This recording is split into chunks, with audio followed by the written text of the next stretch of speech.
Hey everyone, this is Steve from GamersNexus.net, and this is your weekly game news recap. Fallout 4 came out on Tuesday, and just before that, Black Ops 3 released on Friday, which was after our previous news recap was filmed. So these two games effectively dominated the news and media cycle for the last week or so. And to bring everyone up to speed on sales figures and other interesting financial metrics, Fallout 4 shipped 12 million units in its first day, which Bethesda called a tremendous success, and it broke records on Steam for concurrent players, that's players simultaneously online and playing Fallout 4, with a new record of 470,000 active players simultaneously for Fallout 4.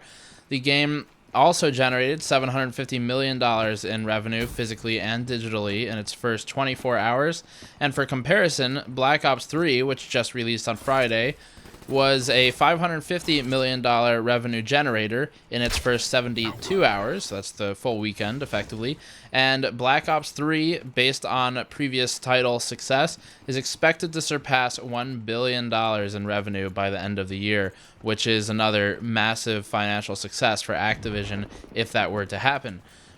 Looking towards other shooters, Battlefield 4, which is a bit dated these days, got an update from an even more dated game, but one of my favorite FPS games of all time, Battlefield 2.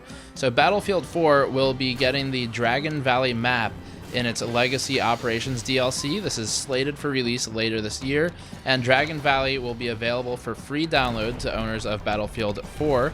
And this, I best remember the music loading into Dragon Valley, but there are a lot of things to remember. It's sort of a narrow map with a lot of vertical space for aerobatics and fighting and jets and things like that.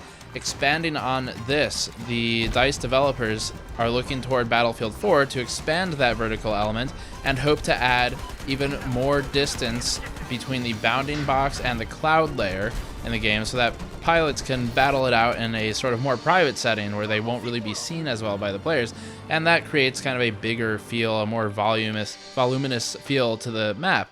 This is free to PC later this year alongside the Legacy Operations DLC.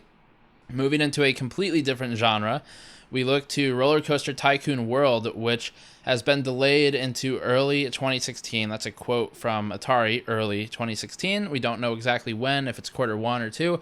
And that was announced following its first beta weekend. There's one more beta weekend planned for RCTW.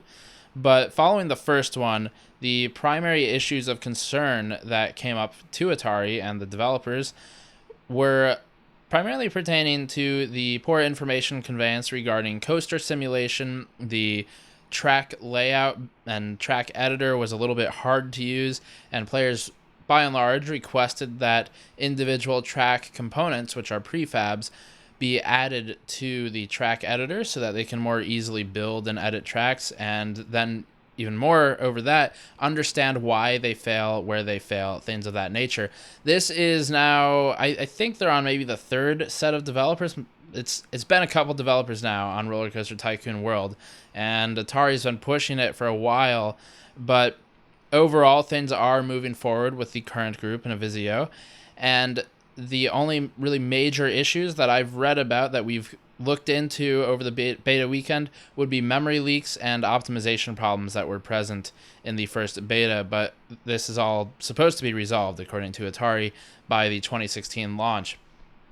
Legacy of the Void also came out, and StarCraft 2 is sort of old news at this point. I know everyone jokes dead game in the face of the MOBA blitz that has taken over what's left of the strategy space in terms of gaming, but Blizzard plans to launch a new series following Legacy of the Void, so this is not the end of the StarCraft series, and certainly not the end of the StarCraft 2 build in its current iteration.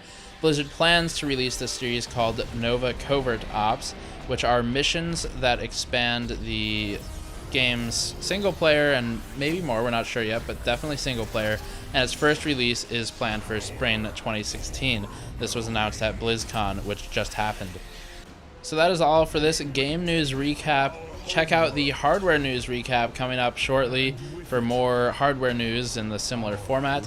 And as always, subscribe if you like this stuff. Hit us up on Patreon if you want to support us. And I'll see you all next time.